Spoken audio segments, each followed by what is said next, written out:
walking in integrity. Our study this week in the Watchtower is entitled Rejoice in Your Own Progress. And we look forward to learning how to do that. It's an excellent follow-on to what we discussed last week, where we learned to avoid stirring up competition with our brothers. Christianity is not a contest. But we do want to make spiritual progress. We want to be able to see it. And Jehovah tells us through the Bible that we can enjoy it. We can rejoice in our progress. So our lesson is based on Galatians 6, verse 4, where it says, "Let each one have cause for rejoicing in regard to himself alone, and not in comparison with the other person." So our preview helps us understand what we're going to learn this week, where it says Jehovah does not compare us with others. Yet some of us might be inclined to do just that, and then to judge ourselves negatively. In this article, we will discuss why it can be harmful to compare ourselves with others. We'll also see how we can help family members and those in the congregation to see themselves as Jehovah does. And if we take a quick look at our review questions, it gives us an idea of the points we'll touch on throughout the lesson. We'll see how parents can help their children rejoice in their spiritual progress. We'll see how elders can help those that they care for to feel loved and appreciated. And we'll see why we can rejoice when we give Jehovah our best. So a lot of good things to look forward to. There's good scriptures you could use in your comments, and excellent experiences too. So we have a lot to look forward to, and we'll get started with Brother Quinn. He'll read for us paragraph 1. Jehovah loves variety. This is evident in his amazing creations, including humankind. Each of us is unique, so Jehovah never compares you with others. He examines your heart, your inner person. He also takes into account your strengths, weaknesses, and background. And he does not ask more of you than you can give. We need to imitate Jehovah by seeing ourselves as he does. Then we will have a sound mind, thinking neither too much nor too little of ourselves. Thank you, Brother Quinn. So the first question is, why does Jehovah not compare us with others? Sister Frantezel, please. Put simply, Jehovah loves creation, and we can see this in his plant, animal, and human creation. He himself says in 1 Samuel 16:7 that he knows that there's more to each of us than meets the eye. As our creator, he knows we're complex, multifaceted individuals, and he looks at how we've been shaped by our not just imperfect genetics, but our upbringing and unique circumstances. Good, thank you. Brother Janvier, please. And we're able to see by Jehovah not comparing us with others, we see the love that he has for us, and just the level of protection that we can have. According to Romans chapter 12, verse 3, we're able to have a sound of mind, not thinking too much of ourselves. This will help us to not stumble others. In fact, we'll not only be able to rejoice in our own progress, but the progress of others. Yeah, good. And Brother Selnick.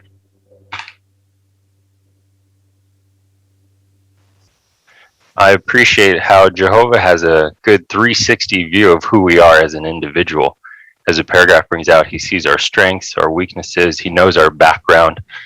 So he puts all that into mind, and he doesn't compare us with others. So we shouldn't do the same. It could be detrimental to us. But all Jehovah wants is for us to do our best. Yeah, excellent. All right, let's read paragraph 2. Of course, we may benefit by observing the good example of a faithful brother or sister who has a productive ministry. We might then see ways in which we can be more effective in our own ministry. But there is a difference between imitating someone's good example and using it to assess your value as an individual. Such a comparison could cause you to feel envious, discouraged, or even unworthy. As we learned in the preceding article, to compete with others in the congregation would also be spiritually harmful. So Jehovah lovingly exhorts us, let each one examine his own actions, and then he will have cause for rejoicing in regard to himself alone, and not in comparison with the other person. A question for paragraph 2. Why is it not good to compare ourselves with others? Brother Weiss, please. Well, we know the phrase "iron sharpens iron," and that certainly applies in this situation, because we wouldn't want to ignore good examples of things that we admire, such as someone's good example of teaching in the ministry, or their strong faith and endurance through a trial. And that's actually what our cited scriptures in Hebrews and Philippians bring out too. They encourage that. But the danger is to be in comparing our worth, our self-worth, against what we see in others, either favorably or unfavorably. And that's what could make us become competitive in the congregation, and that would be spiritually harmful. Thank you. And Brother Malholtra, please. We learned in the preceding article the dangers of this competitive spirit of being envious of others, trying to be better, perhaps with those of the same age or those who are in the same number of years in the truth. There was a sobering statement in the previous article that said if a person is motivated by envy, he will crash. He will stop serving Jehovah and will harm himself and others. So this is sobering statements that really show us the seriousness of competitive attitude. Yes. And Sister Humor.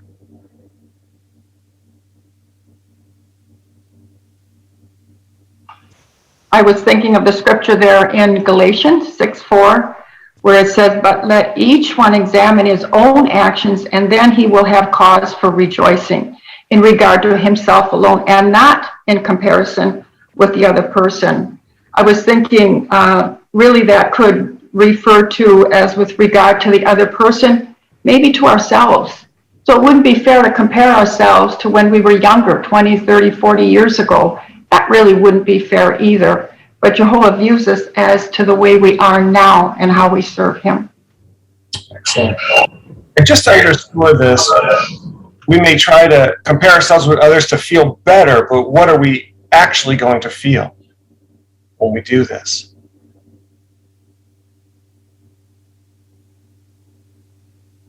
Brother Frantesel, please. Galatians 6:4 nicely highlights when we compare our own actions, it will bring us joy. But when we compare ourselves to others, the article highlights it may cause us to feel envious, discouraged, or even unworthy. Yeah, just the opposite of what we probably were going for in the first place. So good practice to get out of.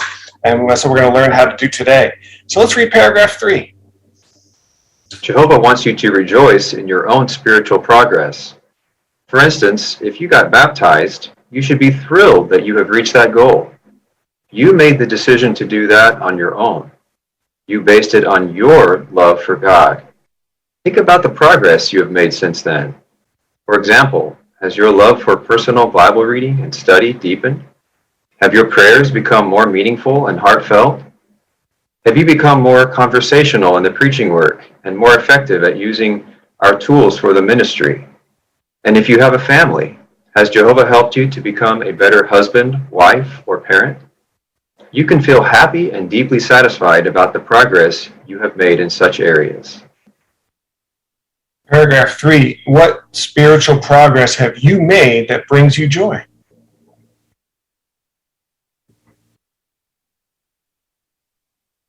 Brother Heredia. I would say that in the past, I struggle with regular Bible reading, but I can say now that it's something regular in my life. I do it every morning with a cup of coffee. And whenever I don't, for some reason, something happens and I can't have those few minutes to read the Bible, I can feel it. So just knowing that I depend on Jehovah, that I depend on those minutes of Bible reading, that makes me happy. Thank you. Brother Grustion. I thought that was an interesting question. Spiritual progress. What spiritual progress have we made? Sometimes in our minds we can equate spiritual progress to privileges of service, and really that's not what the paragraph is talking about. Spiritual progress is when we as a person have become more inclined toward Jehovah and strive to become imitators of him. And so that helped me to think about, as Brother Omar Heredia brought out, our spiritual progress can be measured in smaller, more intimate ways. And so for me, I thought about my personal prayers and how they have become deeper and more personal with Jehovah as well. Excellent. Thank you. Sister Hummel. And some of these spiritual progress might not be visible to others, such as what has been mentioned when our prayers become more meaningful or our Bible reading. But we know how much effort we have put into these things, and Jehovah knows also. So when we see these things, we can rejoice in our own spiritual progress. Yeah, excellent. Brother Humor. I was thinking as well of the comment here about how we may have made progress in the preaching work. So under Zoom, our work is different, obviously. One thing that I had done some of before Zoom was telephone witnessing, but I never was very comfortable at it.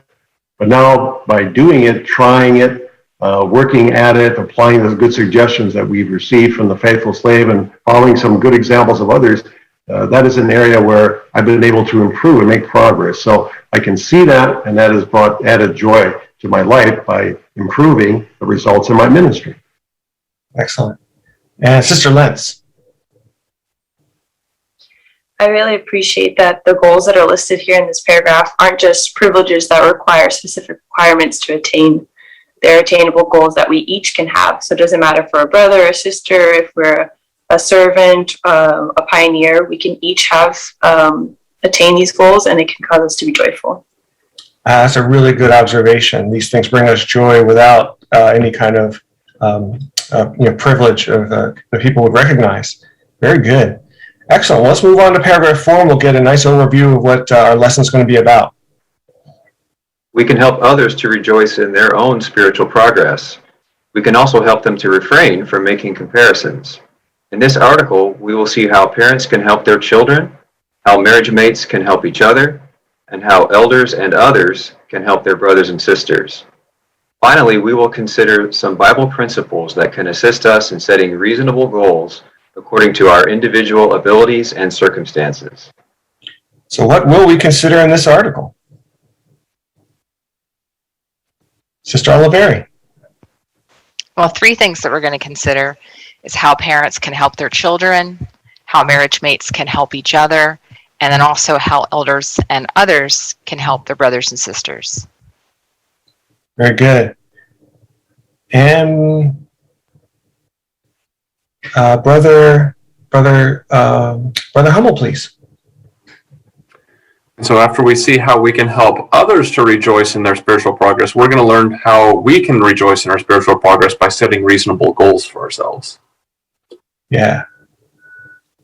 Excellent. All right, so we're going to get into this right now with what parents and marriage mates can do. Let's read paragraph 5. Parents should be careful not to compare one child with another, or to ask more of a child than he or she can give. Unfavorable comparisons and unreasonable demands can exasperate a child. A sister named Sachiko says, My teachers expected me to do better than my classmates at school. Additionally, my mother wanted me to do well at school so that I would give a good witness to my teacher and my unbelieving father. In fact, she wanted me to get 100% on my exams, which I found impossible. Although I left school years ago, at times I still wonder if my best is good enough for Jehovah. All right, so we need to read Ephesians 6:4 to answer our questions. Let's get a volunteer for that. Someone to read Ephesians 6:4. Brother Janvier, please. And fathers, do not be irritating your children, but go on bringing them up in the discipline and admonition of Jehovah. Thank you. So according to Ephesians 6, verse 4, what should parents avoid?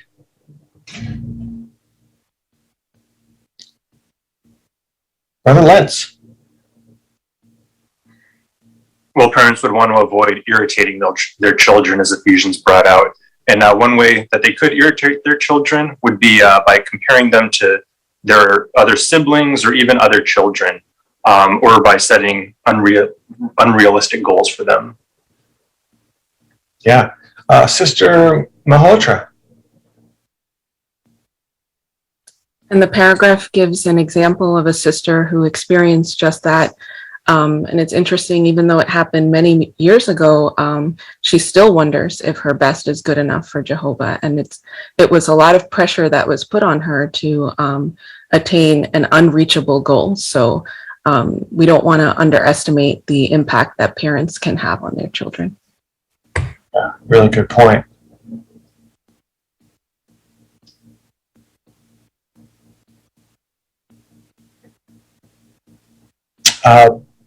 Brother Frantesel, please. And I thought that experience was interesting, just the lasting impression. That burden continued not only to weigh on her during those school years, but even years after school. Ephesians 6:4 highlights a nice point that parents are to bring up their children in the discipline and admonition of Jehovah. We know in the Bible, Jehovah's laws are not burdensome. So when we raise our children in those laws and in that mental upbringing, we know it's not a burden for them. Yeah, good comment. Excellent. And we know in most cases, if not all cases, parents they're really mean to do well here with their children. Their goal is not to harm them, but if we learn the effect these things can have on our children, we can make the right changes. Brother Gustian, you had a comment on that? Yeah, and it was interesting to see the wording, do not be irritating your children. I was like, well, that's a very kind of broad statement. But it was interesting to look up the antonym, or the word with the opposite meaning of irritating, was actually helpful. So parents want to be helpful to their children rather than irritating. And so when we think about that, comparing one child to another, obviously, as we see from the paragraph and the sister's experience, it doesn't have a helpful outcome. Yeah, excellent. Okay, so we want to see how parents can be helpful. How do they do it? Well, let's look at paragraph 6. And Brother Quinn, when it calls for Psalm 131, go ahead and read that in the paragraph. A valuable lesson for parents is found at Psalm 131, 1 and 2, which lesson for parents is found at Psalm 131, 1 and 2, which reads, O Jehovah, my heart is not haughty, nor are my eyes lofty. No, but I have calmed and quieted my soul like a weaned child with its mother. I am contented like a weaned child. King David said that he did not aspire to things too great or to things that were beyond him. His humility and modesty calmed and quieted him. What can parents learn from David's words? Parents can be humble and modest not only in what they expect of themselves, but also in what they expect of their child. Parents can reassure their child by acknowledging his strengths and weaknesses when helping him to set appropriate goals. A sister named Marina recalls, my mother never compared me with my 3 siblings or with other children. She taught me that everyone has different gifts and that each of us is precious to Jehovah. Thanks to her, I rarely compare myself with others. So what can parents learn from Psalm 131, verses 1 and 2? Sister Oliveri. There's so much pressure today, both on parents and children, to compete and to be the best. So these words are so helpful because it says that David did not aspire to things too great or things that were beyond him, and that his humility and modesty calmed and quieted him. So it's such good advice for both parents and children that they can really benefit from. Excellent. Sister Humor. I love this experience with Marina because she was so thankful for what her mother had passed on to her, that she was precious to Jehovah, and that's what really mattered. When you think about it, it's really only a parent that can have this kind of powerful impact on their son or their daughter to give them this gift of security and to feel of value. It's a gift, as the last experience mentioned, they would carry that for the rest of their lives with them. Yeah. Let's go with Sister Frantesel, please.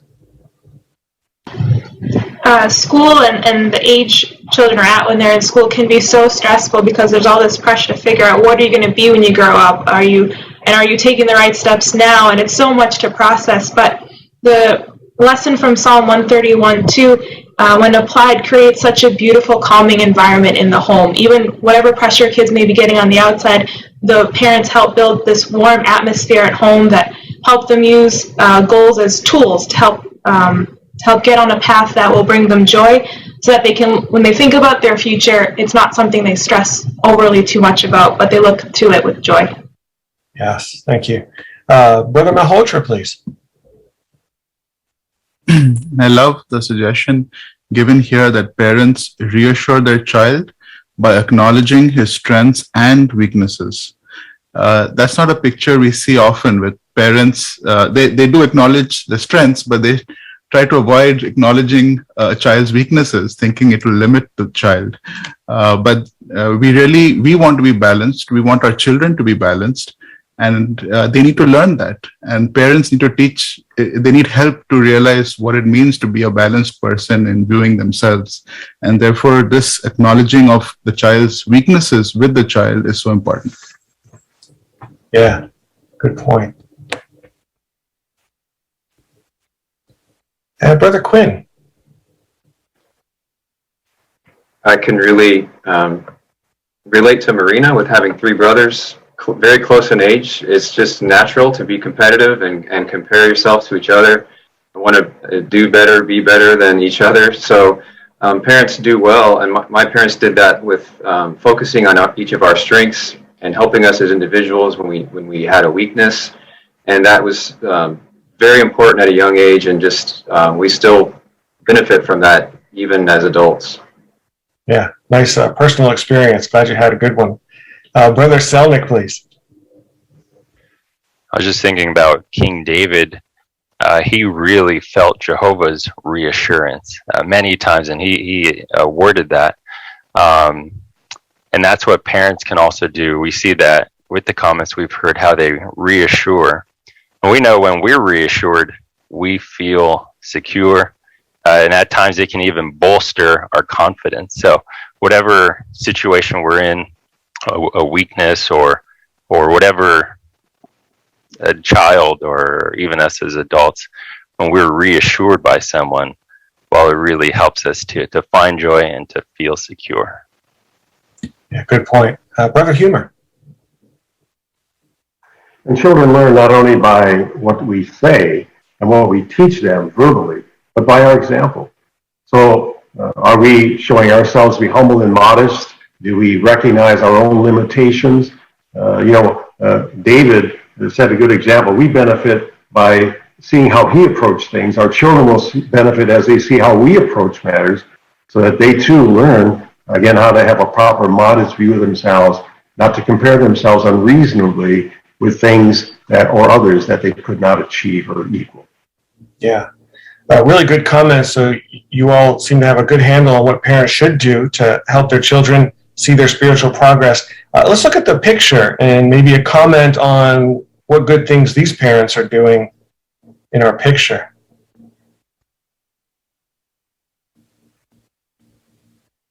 Brother Lentz.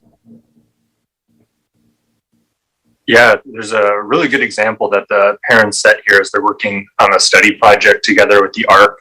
The parents are addressing the needs of each child as individuals according to their unique circumstances and each child's ability.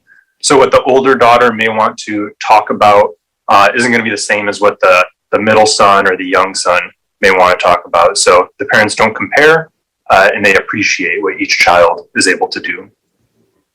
Yeah, so a really good representation there.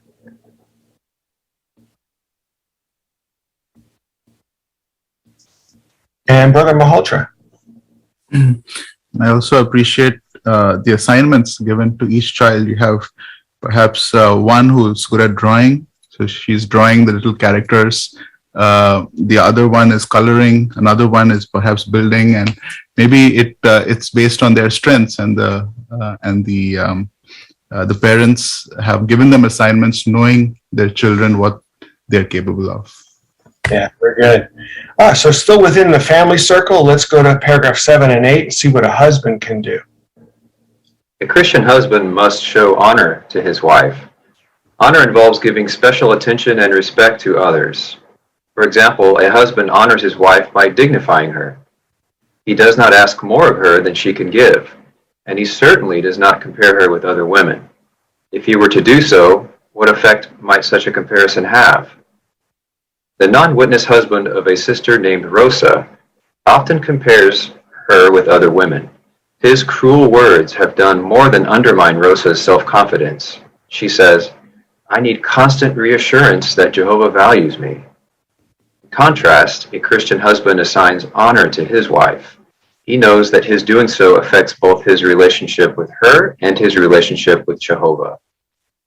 A husband who honors his wife praises her, reassures her of his love, and commends her. That is how the husband of Katerina, mentioned in the preceding article, has helped her to overcome feelings of low self-worth.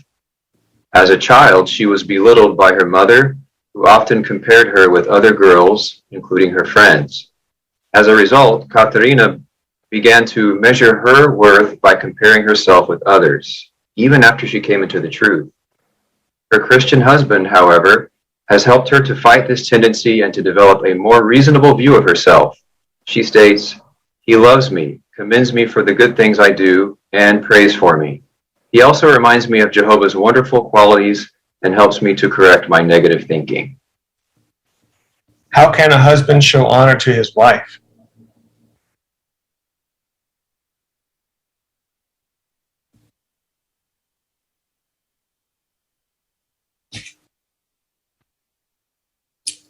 Brother Malhotra. And do that by giving her special attention, by dignifying her and not expecting more from her than she can give, but more importantly, not comparing her with others. Doing so would affect both his relationship with Jehovah and her relationship with Jehovah. But on the flip side, dignifying her would actually heal any feelings of worthlessness that she may have. Yeah, good comment. Sister Quinn, please. I appreciated Katerina's experience because even after coming into the truth, coming to know how much Jehovah and Jesus love her and value her, she was still struggling with these feelings of low self-worth. So it shows how these feelings and thoughts take time and repeated effort to change. So it's so loving how her husband supported her by commending her and praying for her to help her overcome these feelings. Yeah, he was a real help. Sister Oliveri. I like what one husband said. He said, if I'm fortunate enough to have a Proverbs 31 wife, then I need to be a verse 28 husband.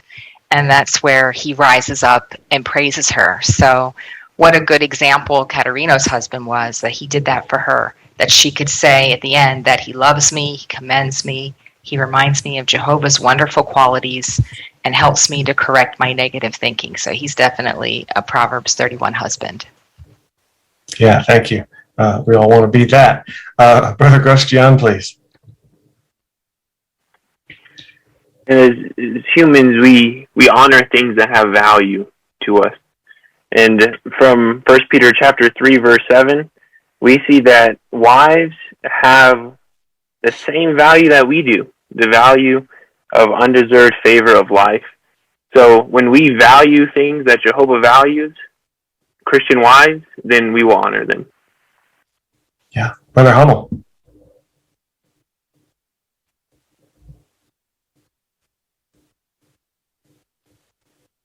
Along with that same thought there in 1 Peter 3:7, it mentions not just honoring them, but dwelling with them according to knowledge. That means showing that understanding.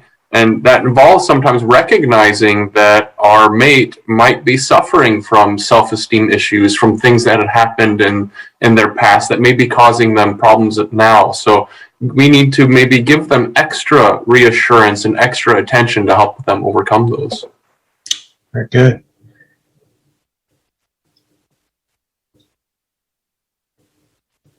Brother Quinn, please. As a husband, it's good to remember that our wives belong first to Jehovah, and we have been entrusted with caring for one of Jehovah's precious sheep in a very close way. So we do our best to take care of our wives in Jehovah's way, how he asks us to in the Bible, and that includes what's mentioned here: dignifying her, praising her, reassuring her of our love, commending her. And this will draw us closer as a couple, and together we'll draw closer to Jehovah. Yeah. And Sister Humor. These experiences are so good because they're so meaningful in our article. But as again, I was thinking of Rosa, even though she was in a loveless, maybe, and cruel marriage, and how it affected her so deeply. But as a result, she leaned heavily on Jehovah for the balancing of her self-worth. And so we too know that those that are in, these complicated marriages, we know that Jehovah's with them. And that's where the real value comes from. I was also thinking how close Rosa must have felt to Jehovah because of what he had done for her and helped her. Yeah, really good point. And Sister Lentz. I appreciate too that the footnote mentions that although these points focus on the husbands, many of the principles also apply to the wife. So as wives, we want to make sure we're doing our part in showing respect to our husbands and making sure to commend them for all they do. Yeah, thanks for mentioning that. So really the subheading has shown how parents can help their children, how husbands can help their wives, but the same principles apply to wives and what they can do in the family. So our next subheading moves us on to what loving elders and others can do. Let's read paragraphs 9 and 10. How could elders help those who have a tendency to compare themselves with others? Consider the experience of a sister named Hanuni, who as a child was rarely commended. She recalls, "I was shy and felt that other kids were better than I was. I began comparing myself with others as far back as I can remember." Even after she came into the truth, Hanuni still compared herself with others. As a result, she felt of little value in the congregation. Now, though, she serves as a happy pioneer. What helped her to change her outlook?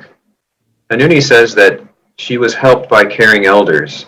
They expressed confidence in her and commended her for her faithful example.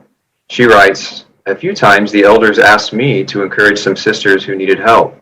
These assignments made me feel needed. I remember when caring elders thanked me for the encouragement I had given to some younger sisters. Then they read 1 Thessalonians 1, 2, and 3 to me. How that touched my heart. Thanks largely to those fine shepherds, I now treasure my place in Jehovah's organization." How did caring elders help a sister to overcome her tendency to compare herself unfavorably with others?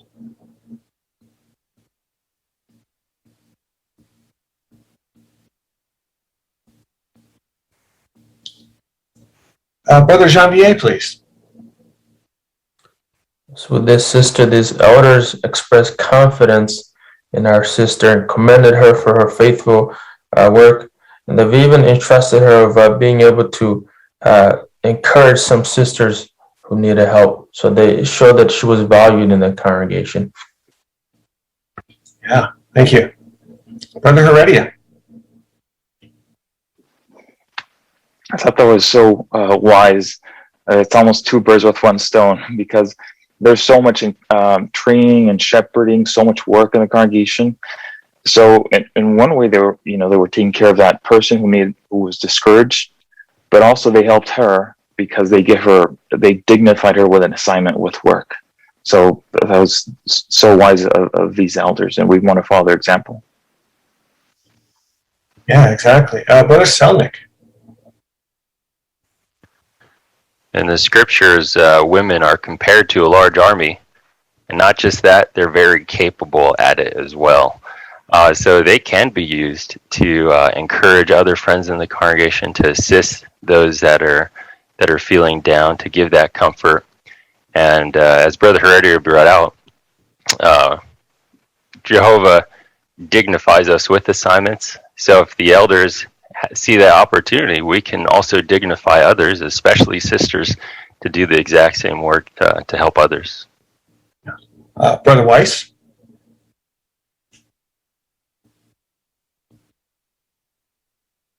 I think you might be muted still. Sorry about that. So our sister here might have felt, even with her assignment, that maybe it went unnoticed, or she maybe didn't feel quite appreciated. That might have been going through her head, but the elders took the time to notice what she did, and then thanked her and commended her for what she did, and then read her just a really heartwarming verse in 1 Thessalonians where it says, "We always thank God when we mention all of you in our prayers, remembering your faithful work."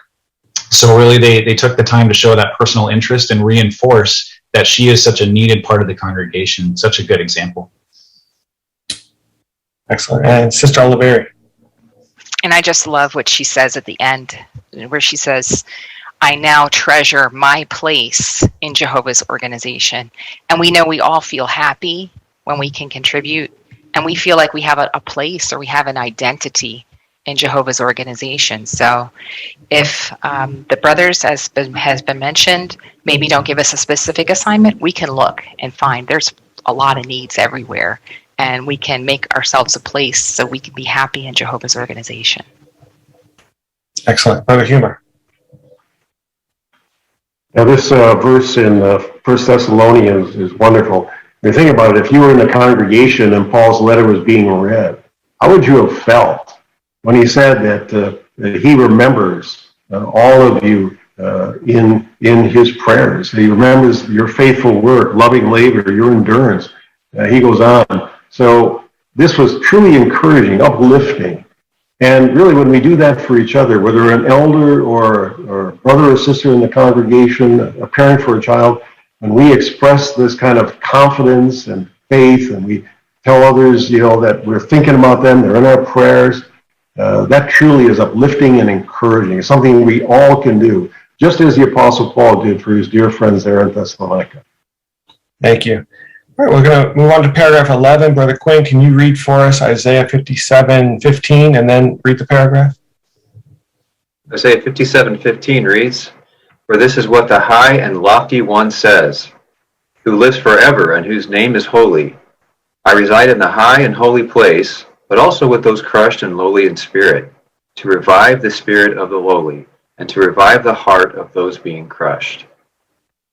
Jehovah cares deeply for those crushed and lowly in spirit. All of us, not just the elders, can help to encourage these dear brothers and sisters. One way we can encourage them is by showing a sincere interest in them. Jehovah wants us to convey to them his love for his precious sheep. We can also help our brothers and sisters by being humble and modest. We do not want to draw attention to ourselves that could result in stirring up envy in others. Instead, we use our abilities and knowledge to encourage one another. So how can we help those who are crushed and lowly in spirit, as described in Isaiah 57, verse 15? Sister Lentz. This verse says the end result is that we revive the spirit of the lowly and revive the heart of those being crushed. So we can do this by taking that sincere interest in these ones, and Jehovah is using us to be able to show the love that he has for his precious sheep. Yeah. And Brother Malhotra. The verse says that Jehovah resides with those crushed and lowly in spirit. He's not a visitor who rushes in and rushes out, but he sits down, he leans back, he wants to stay a while, spend time with the person. That's the level of care and attention Jehovah wants to show to his precious sheep. And that's what we need to do as well, to reflect his love, is to spend time with the brothers and sisters and show them that love. Thank you. Brother Hummel. In Proverbs 19:17, it actually mentions that showing that favor, showing that sincere interest in them is actually lending to Jehovah. So it's as if Jehovah is now in our debt because we've shown that love and that attention to our brother and sister. And the nice thing about lending to Jehovah is Jehovah has perfect credit. He has an infinite number of ways that he can pay us back, and he always pays back his debts. Excellent. And just to be clear, what's the best use of our abilities and knowledge? So if we do have some gifts from Jehovah like these, where's the best way to use them?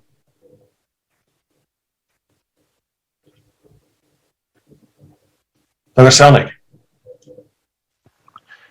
We can use them to the benefit of fellow believers. We can encourage them, share encouraging thoughts, build them up, and to help them see that Jehovah loves them as he loves us, and he doesn't compare us, as we're discussing in this article.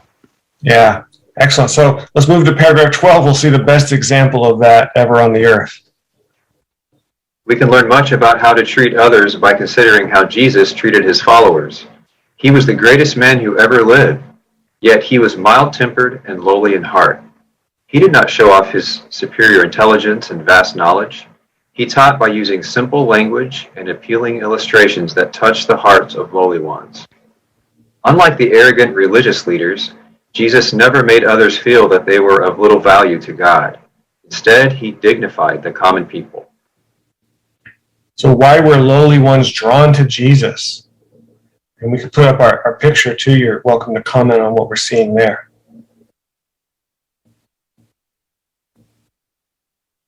Sister Frantesel, please. Lowly ones were drawn to Jesus because he too conducted himself as a lowly one.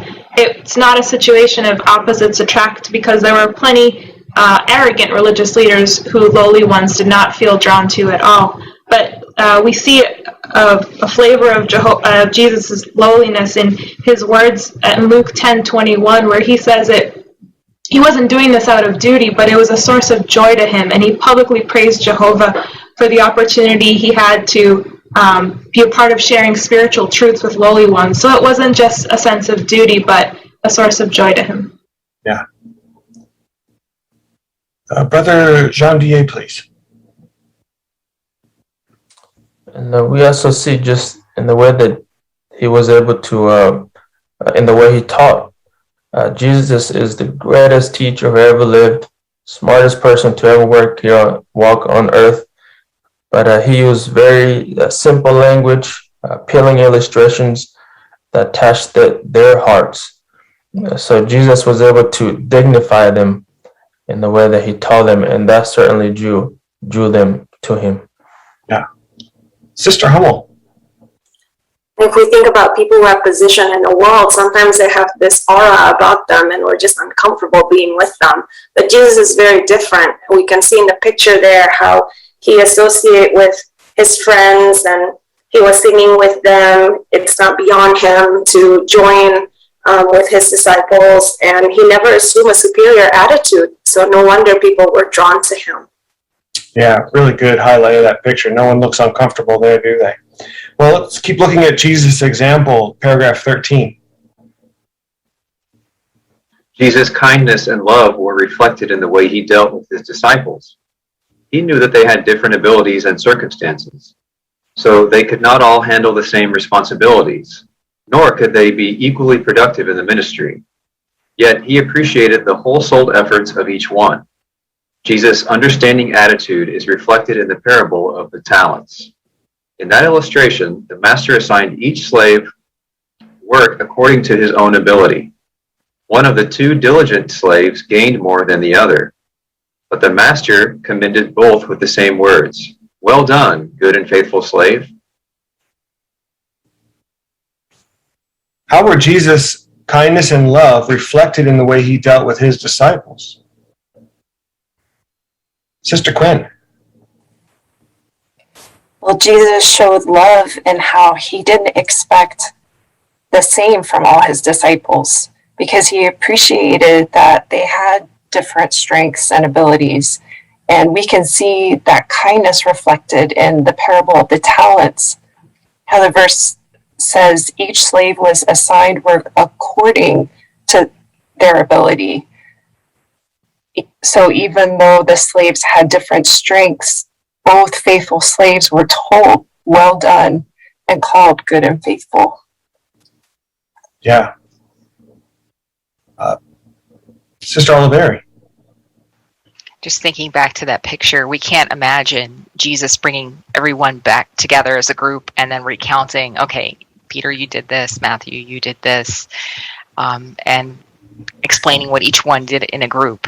Instead, he looked for ways to build up each one And as mentioned in Matthew 25 at the end, he could say to everyone, "Well done, good and faithful slave."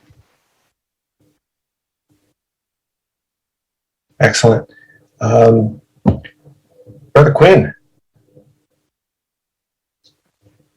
And we can apply this to maybe comparing ourselves with ourselves in the past. Might be muted, Brother Quinn. No. Mine just froze. My Zoom just completely froze. Can you hear me okay now? Oh, sorry, Brother Quinn. Go ahead. Sorry.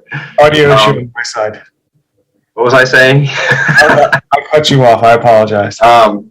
We might fall victim of comparing ourselves to ourselves in the past too. And this illustration shows that, for instance, in our ministry, what we're doing now during the pandemic is perhaps less than before or just different. And our goal is the same, to receive this well done from Jesus and from Jehovah, because they see our entire life and our circumstances and takes this into account. According to our own ability, we can still get that well done. Thank you. Thanks for starting that one over. Excellent. Let's move on now to paragraph 14. Jesus is kind and loving in the way he deals with us. He knows that our abilities and circumstances vary, and he is pleased when we do our best. We do well to treat others as Jesus did. Never would we want to make a fellow worshiper feel unworthy or ashamed because he cannot do as much as others can. Instead, let us look for opportunities to commend our brothers and sisters for doing their best to serve Jehovah. How can we imitate the way Jesus treated others? Sister Lentz. Just like Jesus, we never want to make comparisons and make anyone feel unworthy or ashamed. Instead, we want to seek opportunities to commend our brothers for doing their best. Yeah, thank you. Brother Heredia. Just focusing on that last sentence about looking for opportunities to commend, I've noticed in myself that I'm very observant, so it's not hard for me to see the opportunity, but usually since I'm quiet and shy, I just shy away from saying what I want to say. So what I've been trying to do lately, I've set a goal to just get past the shyness and just start commending the person, and usually that always leads to them commending me, and it's a great interchange of encouragement at that point. Yeah, good. A nice experience is sometimes you have to put forth that effort. It's not coming natural. Sister Humor. I was thinking during this pandemic, we would have imagined 18 months ago what we would be experiencing. So our abilities and our circumstances have really changed again. And so we have to really look for ways to encourage one another. Isolation has been such a situation that we found ourselves in, and our brothers and sisters too. So we really need to search out and look for opportunities to build them back up again. Good point. Brother Weiss. And obviously, we don't read hearts or know all the circumstances of someone as well as Jesus does, but he did set a good example that we can imitate, and that's the genuine, loving, approachable personal interest that he showed in others, and everyone could sense that about him. And that also dovetails nicely with our ability to observe and learn more about someone, and to be able to see the things that they do for Jehovah, whether they are noticed by many or few. Yeah. And Brother Janvier. So really to imitate Jesus' great perfect example and Jehovah himself, we never would ever want to make someone, our fellow worshiper, feel unworthy or ashamed that they aren't able to do as much. Exactly. Good. So our lesson's about rejoicing in our own progress, but we've spent a good amount of time showing how we can help others, how parents can help, husbands and wives can help the children, each other, how Jesus set a great example. But our next subheading is back to us, setting reasonable goals. Let's read 15 and 16. Spiritual goals give our life direction and purpose. The key, however, is to set goals according to our abilities and circumstances, not those of others. We do not want to set ourselves up for disappointment and discouragement.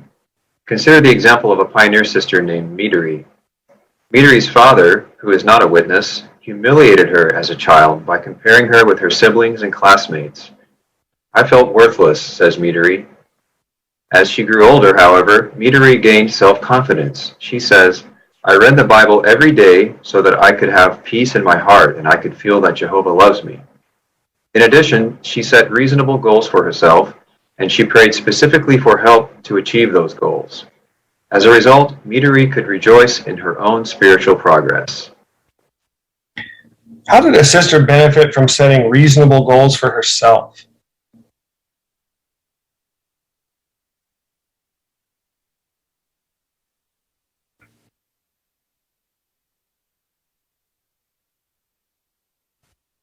Brother Frantezel. I appreciate how the paragraph outlines to set a reasonable goal. We need to measure our personal abilities and our personal circumstances. We shouldn't compare those to others in our congregation or in our area. And we see a sister in the picture and her example of this. Maybe she had the ability to auxiliary pioneer in the past, but her circumstances have changed now. She's a single parent with kids. So in this first picture, we see that she's checking her circumstances, making sure that she's calculating the expense as highlighted at Luke chapter 14. And that way she's able to meet her reasonable goal that she set for herself, and that brings joy as well. Yeah, thank you. Nice that you brought out the picture, or the caption says we're seeing a single mom. She's setting a goal, auxiliary pioneer. Is she not doing enough? What if that thought came to her head? I'm just not auxiliary pioneer. I'm not doing enough.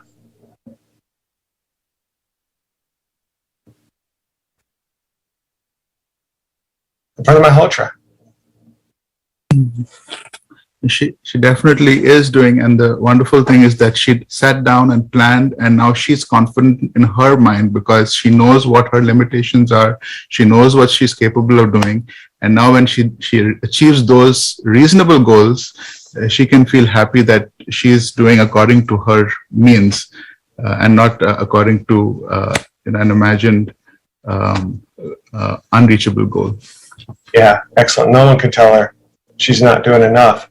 Brother Selnick. And in paragraph 1 of this lesson, it brought out Romans 12:3 about having a sound mind.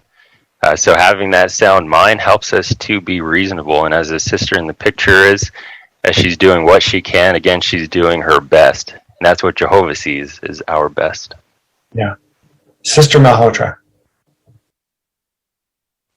And in line with the previous paragraph, this would be a good example where we could sincerely commend this sister, if she was in our congregation, for putting forth this effort and not making comments like, well, if you could auxiliary pioneer, maybe you could regular pioneer, because that wouldn't be loving, and we don't know the person's circumstances. Yeah, excellent.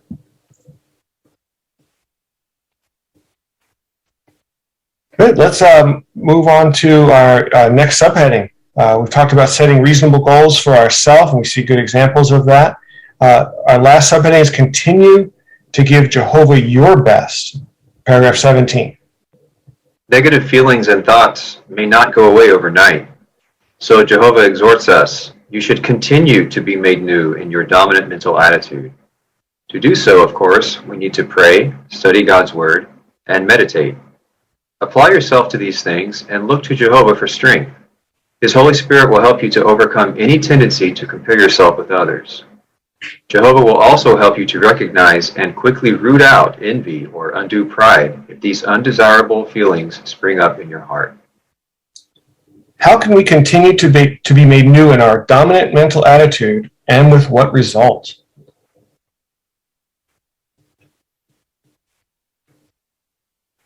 Father Malhotra. When it comes to that scripture, Ephesians 4:23 and 24, the key word is continue. It is a dominant mental attitude because it's strongly entrenched in our hearts. There have been years of experiences that have embedded those thought patterns in our mind. And therefore, we need that routine, the routine of prayer, study, meditation and application of what we have learned repeatedly, again and again, in order to overcome these past thoughts. Yeah. Yes, Sister Oliveri. That made me think of this month's broadcast. I really loved that talk about replacing negative thoughts, and he described it as a train that's just taking us straight to discouragement.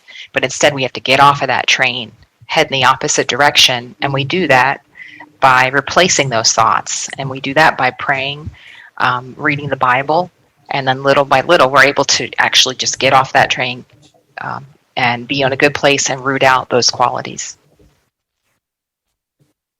Thank you. Sister Frantesel, please. I too appreciated that small word continue to be made new in Ephesians 4:23 and 24, because it reminds us that it's a process. And it was a common theme in many of the expressions in this Watchtower study that it was a process to heal the damage caused by negative comparisons. But as we be patient, as we're patient with ourselves, we allow Jehovah's Holy Spirit to show us how powerful it really is, that it's stronger than any of the negative feelings we have or feelings we've been made to feel, whether they're pride or feeling unworthy or crushed or puffed up. Yes, thank you. And Brother Quinn.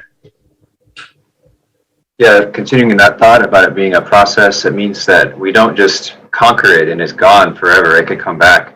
We can have a bad day or just a bad thought that sneaks back in there. But we have to remember that prayer is always there. Studying God's Word is always available. Our meditation is so important. And Jehovah's strength is always there, even if we just have some of those negative feelings that can kind of come back from time to time. Excellent points. All right, let's read paragraph 18. And Brother Quinn, can you start with reading 2 Chronicles 6?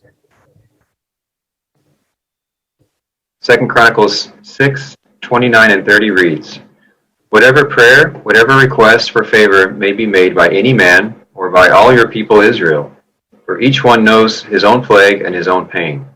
When they spread out their hands toward this house, then may you hear from the heavens, your dwelling place, and may you forgive, and reward each one according to all his ways. For you know his heart.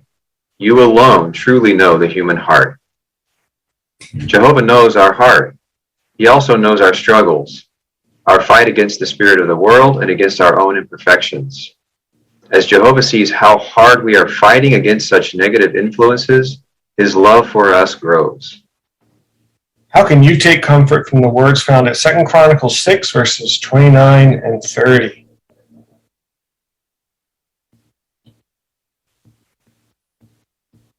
Brother Lentz, please.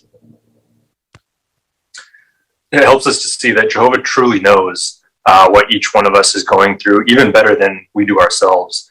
So when Jehovah does see us fighting against something, then we can be confident that he appreciates it and that his love for us grows. Thank you.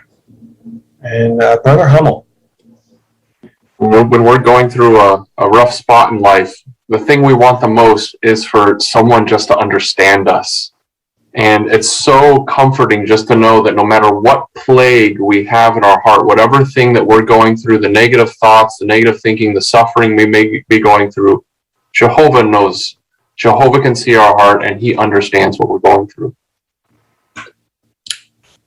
Yes, and Brother Heredia.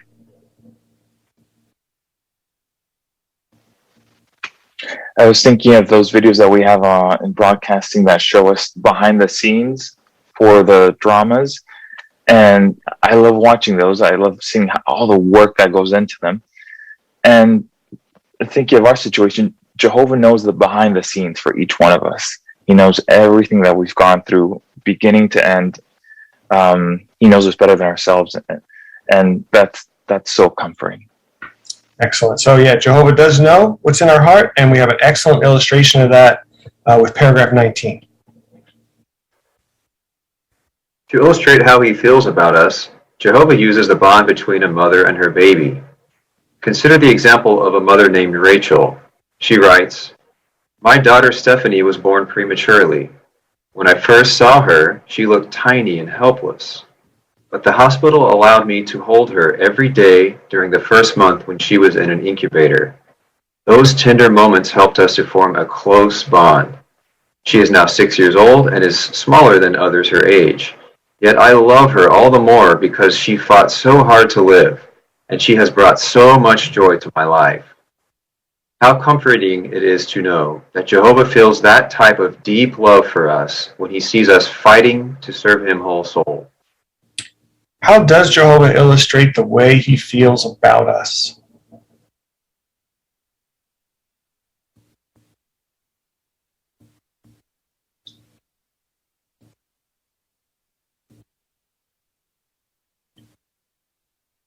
Humors, please. Hi, Brother Humor.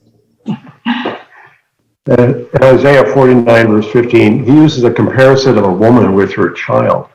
And he draws a comparison. Can a nursing mother forget her child? They obviously have a very close bond. Well, it's possible maybe that an unloving, an uncaring woman might forget her child, but Jehovah says, I never could. Just as it's really impossible for a loving mother to forget, I won't forget either. So we know that Jehovah, again, he sees our pain of heart, he sees our struggles, and when he sees we're doing our very best to accomplish his will, to serve him faithfully, to be an integrity keeper, to bring him glory, to do what he's asking us to do to help others, he finds great pleasure in that. And we just draw closer and closer to him. That bond of union becomes unbreakable from his part as well as ours. Yeah, it's a really good illustration. Sister Hummel. And I love this experience of Rachel with her daughter that was born prematurely. Even though when she's 6 years old, she's smaller than others of her age, but her mother loved her so much because she recognized all her struggles and how she fought so hard to live. And she brought so much joy to her life. And this is exactly how Jehovah feels about us too, especially when we struggle and we fight so hard to be faithful to Jehovah, especially during these last days. It's not easy, but when Jehovah sees that we keep going and we keep struggling and keep fighting to do what is right, he loves us even more. Yeah, really good experience to go with the illustration. All of this gives us reason to rejoice. Let's read about that in paragraph 20.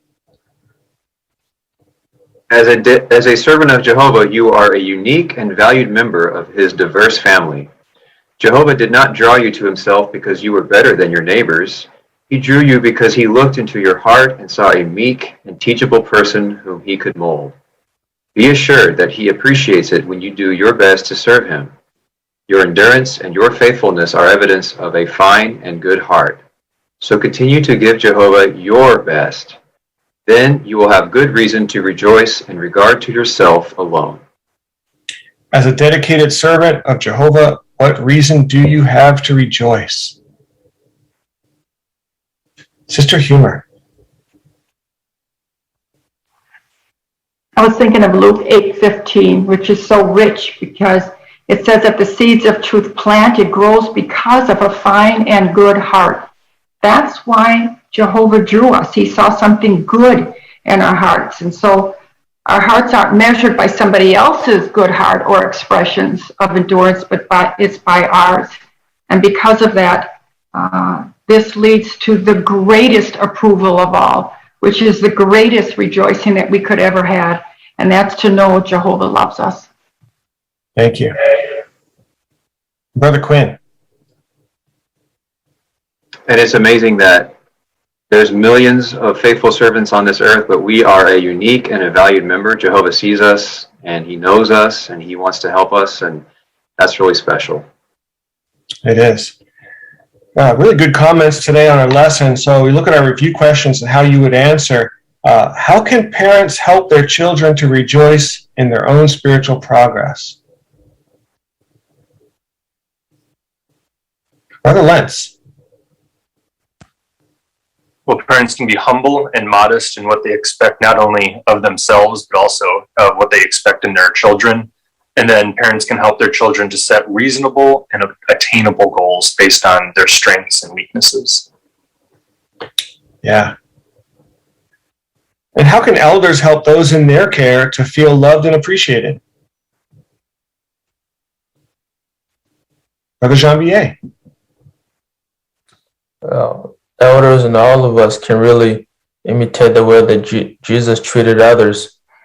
show them that we value them, express confidence, and certainly commend them for all that they do. Excellent. And Sister Hummel? And they can also give them meaningful work too, as the experience brings out these assignments, make them feel needed and help them to treasure their place in Jehovah's organization. Yeah, that's a really important point. Everybody likes to feel useful, that they can do something for Jehovah. So, last question, why can we rejoice when we give Jehovah our best? Sister Malhotra, please. Well, when we identify what our best is according to our abilities and circumstances, and we work towards attaining reasonable goals, then we will find joy because we're not comparing ourselves to others, and we know that Jehovah approves of our service. And Sister Lentz. And we know that Jehovah knows our heart, he sees our struggles, and so when we fight against our imperfection, his love for us grows.